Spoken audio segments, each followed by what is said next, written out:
which generation do you think spends the most money on technology? Millennials? In fact, it's baby boomers. Let me follow it up with another question. Which generation do you think uploads the most to Facebook? Again, millennials? No, baby boomers. And I see a few here in this audience this afternoon. Perhaps you presumed that the answer to these questions were the supposedly tech-savvy, social media-obsessed millennial generation. But this is just one misconception that surrounds this key demographic. They are known as the selfie generation, criticized, I think, by politicians, CEOs, and commentators alike for being overprivileged and with a warped sense of their own entitlement. And nowhere is this negative reputation more acute than when it comes to millennials' fiscal responsibilities. Too much money on cafe lattes and not enough money putting towards a housing deposit, so the critique goes.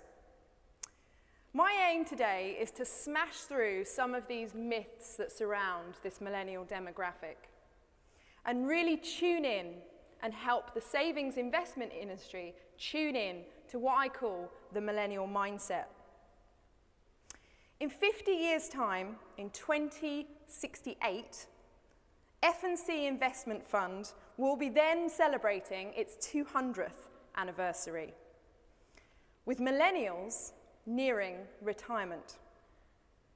Here's my take on how best to ensure that these two milestones are celebrated in unison.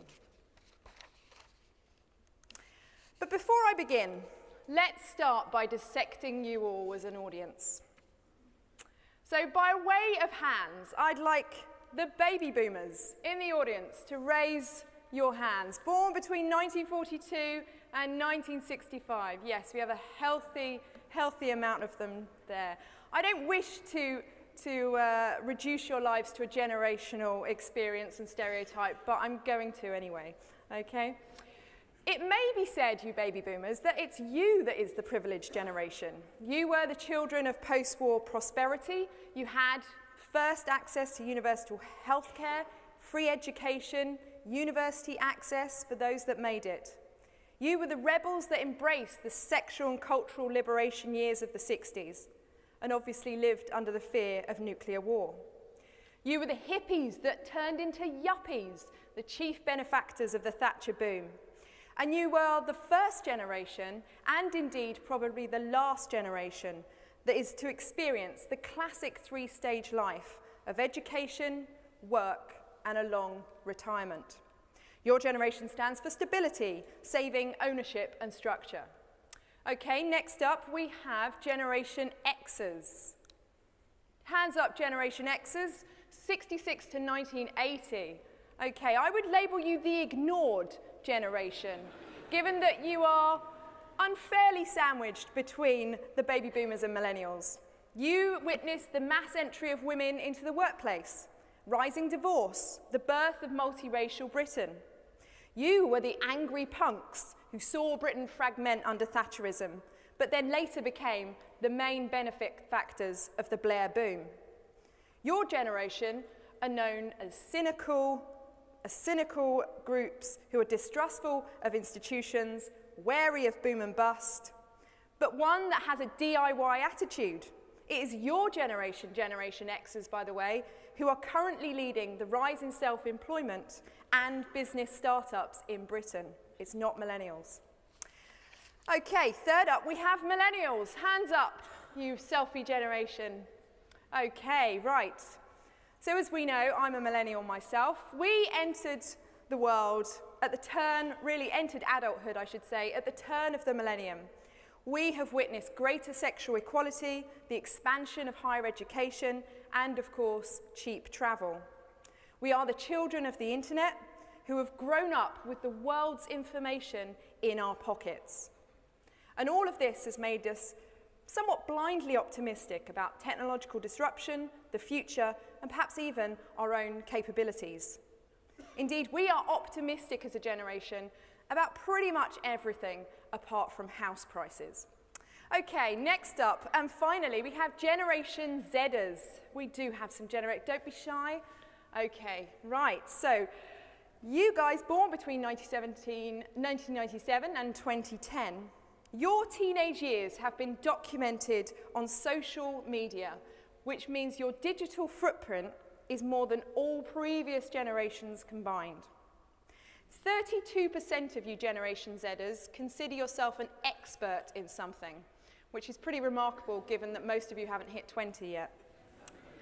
A fair share of you think that gender is a fluid concept, and many of you would like to become entrepreneurs later in life. You're quite a pessimistic generation. Pessimistic about job prospects, news outlets, tech companies, even the value or point of a university education. So these four generations are dominating our society right now.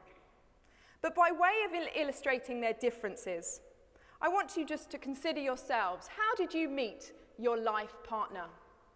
If you were a baby boomer like my parents, you potentially met at a house party. If you're a Gen Xer, the majority of you met at university.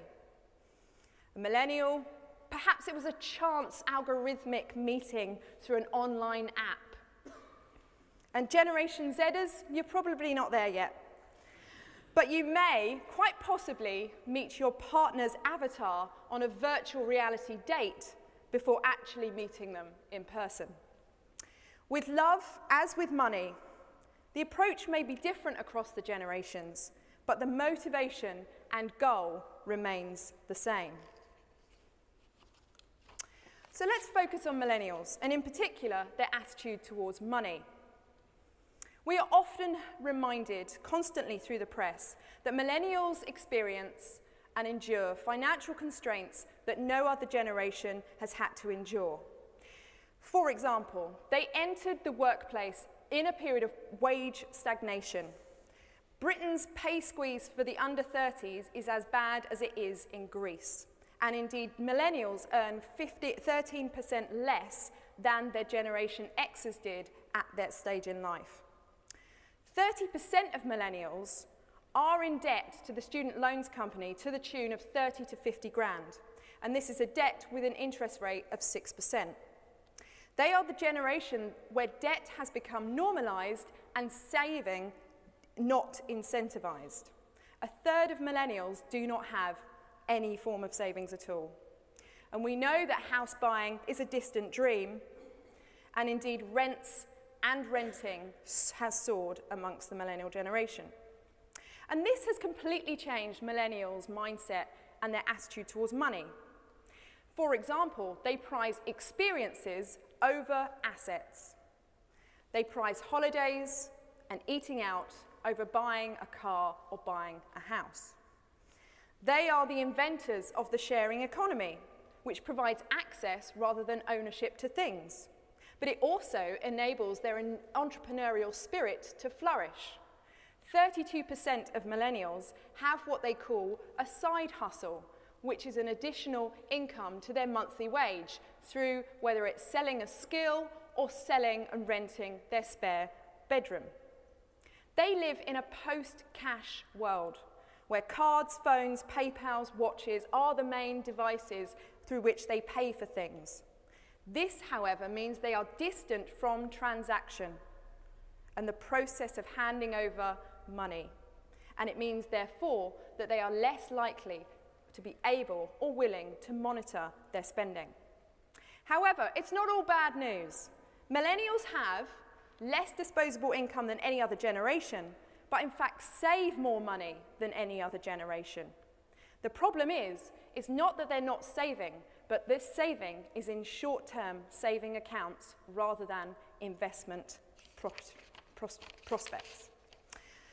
So how can we then help millennials mature from short-term savers to long-term investors? The first point is you must never try and fit a millennial into the baby boomer straitjacket. Nothing is to be gained by dragging your 20-something son or daughter to your financial advisor and getting them to discuss their future over an oak desk. Trust me, my father-in-law tried it with me and it didn't work. It won't work with millennials for one very serious set of reasons. Firstly, millennials are delaying adulthood. On average, millennials are putting off work, marriage, children, and home ownership a full decade later than their parents did. 21 used to be the symbolic age of adulthood, now it's nearer 30. Secondly, age is millennials' greatest asset. Life expectancy, as we know, is increasing across the board. And the average millennial now, age 30, has a 50-50 chance of living until they're 95. This obviously then has a knock-on effect to when they will actually retire. And it has been estimated that the average millennial will actually be working until they are 80 and retiring into their 80s. What this means, and actually what Professor Yuval Harari alluded to earlier in his speech, is that millennials are breaking free from the three-stage life. We know that baby boomers have lived a life that followed the model of education and training, work, and retirement. But due to longer life expectancy, as well as automation, as well as artificial intelligence, millennials will not follow this trajectory. My mother, a baby boomer, worked for John Lewis for 50 years. The concept of working for the same company is an anathema to me as a millennial with a portfolio career. My generation understands and is already adapting to the fact that not only is there no longer a job for life, but there is no longer also a career for life. No millennial can expect those skills learnt at 21 to see them through until they're 80. Millennials are going to be forced to train and retrain. This means they will have a multi-stage life, sometimes in full-time employment, sometimes in training, sometimes self-employed, perhaps starting a business, sometimes volunteering, and yes, eventual retirement. The point is there's no point in trying to get millennials to plan their lives in the kind of guise of their parents. Millennial life planning must reflect the life they are likely to have, not the one their parents have lived. So how can we help them as the savings investment industry along this path? Well, the first thing is education. Millennials are the best educated generation in history. 50% have a first degree. And yet millennials feel insecure and lacking in knowledge when it comes to the savings and investment industry. They know more about payday loans and credit consolidation than they do about investment portfolios and share prices. 30% of millennials say that a lack of knowledge is stopping them from investment. This is a knowledge deficit that this industry desperately has to address. However, financial education, in order to appeal to a millennial audience, has to have three main components. It has to be impartial. Millennials are not very good at being sold something. They like to be told something. They will, in the age of fake news and information overload, seek out information and sources that are credible, authentic, and trusted. And what's more, they will pay for this impartial advice. Secondly, this education has to chime with their values. Millennials are socially conscious consumers who care, actually, about as much about environmental, social, and corporate governance as much as profit. Millennials will see learning about this as a vital part of their education in the investment industry. Thirdly, this education has to be digital, visual, and communal. The internet is primarily a video medium delivered via our phones. Most millennials go to YouTube, not Google, to learn how to do something. The industry must mirror the millennial form of learning. Technology is never the answer, and there is certainly rising skepticism about tech and data, which events this week have highlighted. However, consumer appetite for a mobile-first experience is in no way diminishing.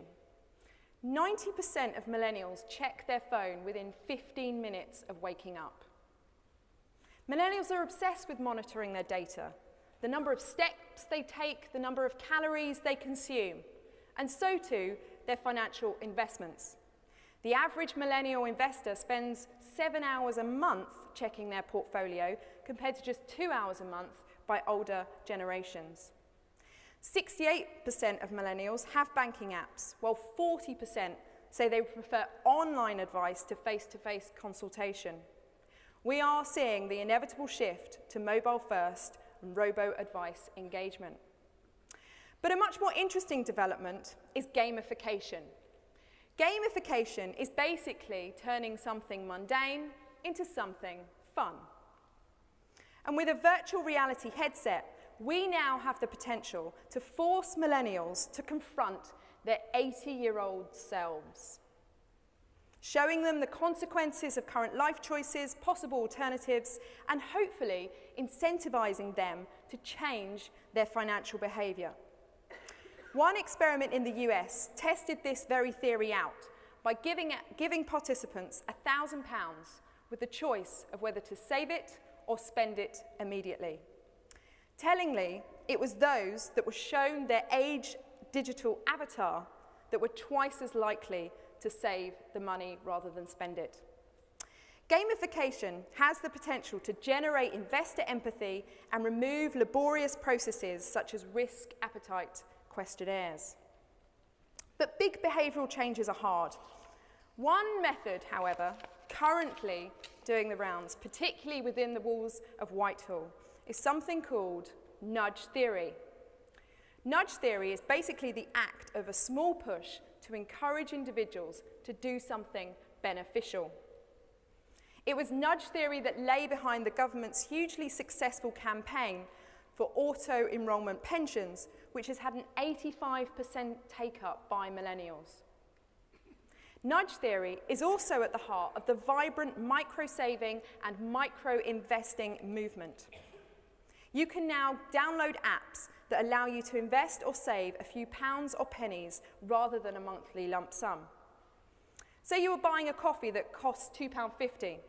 You would get a notification on your phone to round off that sum to £3, and you can invest or save it.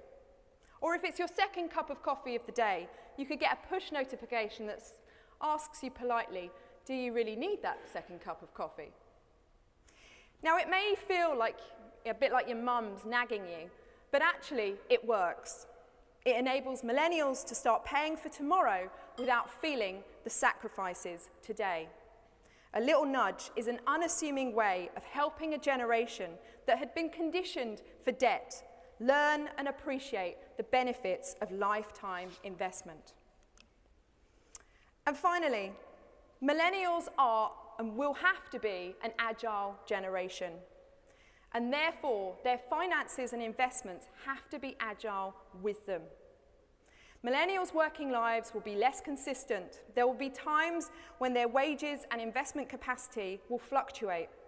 There will be times when they need to delay decisions or withdraw from commitments. This means that services need to be even more bespoke than ever before, uniquely tailored to millennials' individual lives and trajectories. Millennials will seek out those investment trusts which invest in them as well as the stock market. But two additional factors may be important here. Firstly, millennials are more accepting of risk, especially given that inevitably they will be leading riskier lives. And secondly, not unrelated, they are set to be the biggest inheritors of assets in history, which again could potentially offset that risk inherent within their working lives. When F&C Investment Trust was founded 150 years ago, 73% of men in their mid-60s were in work. A century later, that figure had dropped dramatically to just 8%. The idea of a long retirement, indeed the idea of retiring, is a relatively new concept. And now that trend is reversing, with more and more people working for longer, and millennials in particular set to potentially be working until they are 80. F&C Investment Trust will celebrate its 200th anniversary in 2068, perhaps in this magnificent hall, with the seats in front of me potentially full of millennial retirees. There could be no greater testament to F&C Investment Trust's democratic, diligent, and disruptive tradition built over the course of 2 centuries than for this to be the case. Thank you very much.